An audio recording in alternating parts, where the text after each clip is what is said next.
The United States has threatened to aggressively enforce existing sanctions and add new ones if North Korea provides weapons to Russia for its war in Ukraine.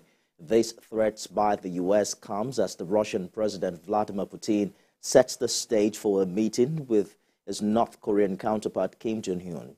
The U.S. State Department spokesperson Matthew Miller said on Monday that the U.S. will continue to hold accountable entities that help Russia's military campaign in Ukraine.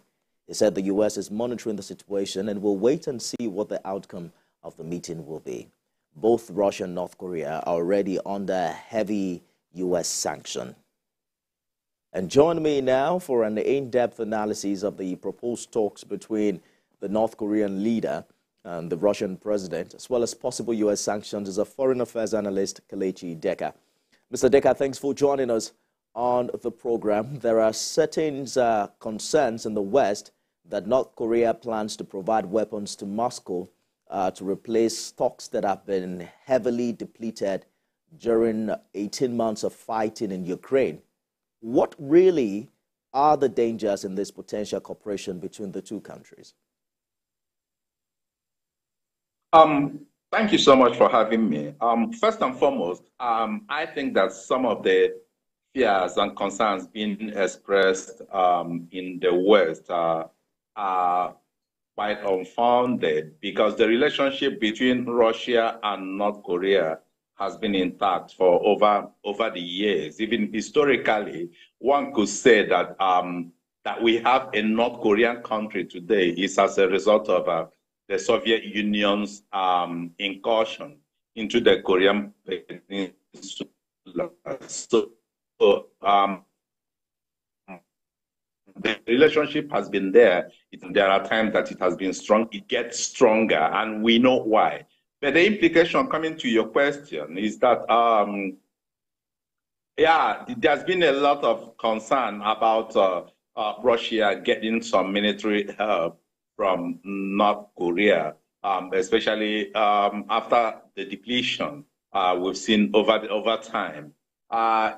Because North Korea has huge armament when it comes to artillery products, with their missiles and all the other artillery weaponry.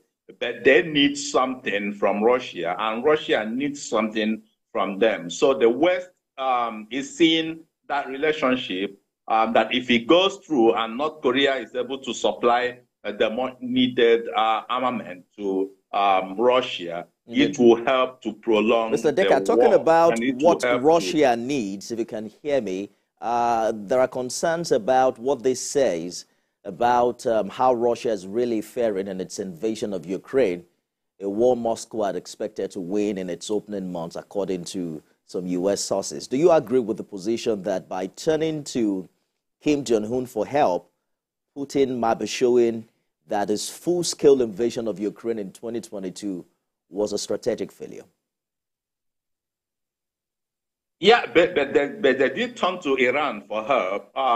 Almost 60 to 65% of the drones that are presently using are from Iran. Now, there's been evidence that they've been turning to some friendly countries, Iran, Belarus, and some of the other allies for help, even though bigger countries bigger members of the Allied Union refuse to help them. Yeah, it shows that Russia has a problem. And also, what happened when the leader of the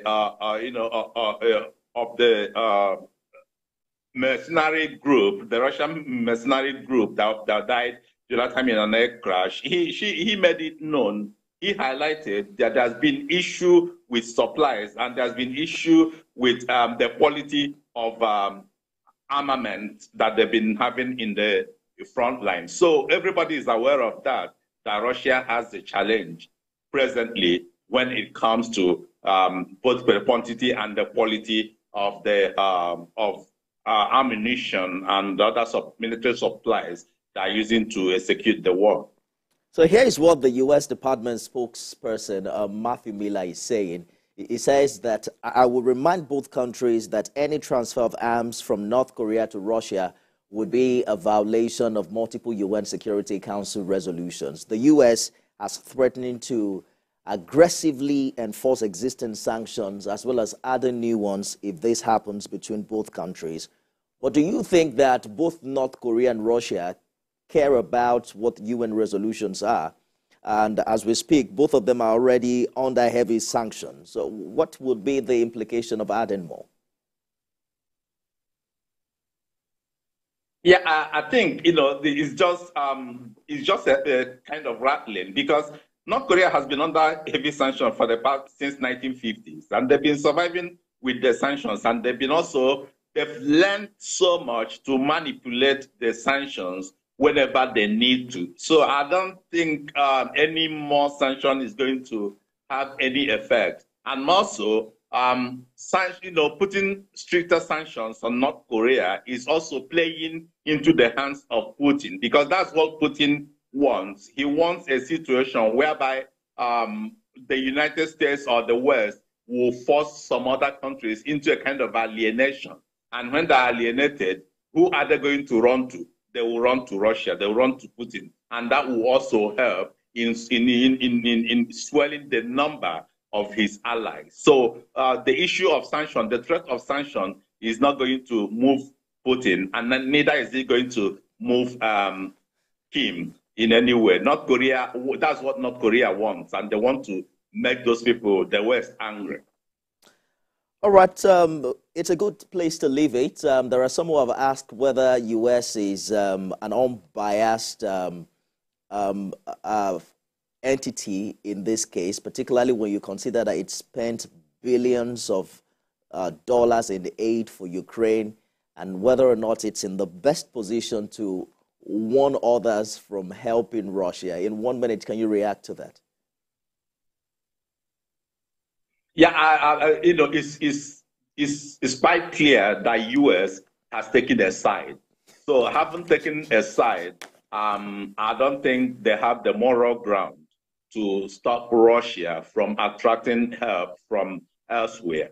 But from everything that's been happening, everybody is becoming clearer by the day that this war is not sustainable, and there is need to start looking for ways of ending the war. And that's what the international community should be working towards, because any other way of trying to escalate the situation will lead to things that nobody will be able to handle. So U.S. does not have the moral stand to just use Russia.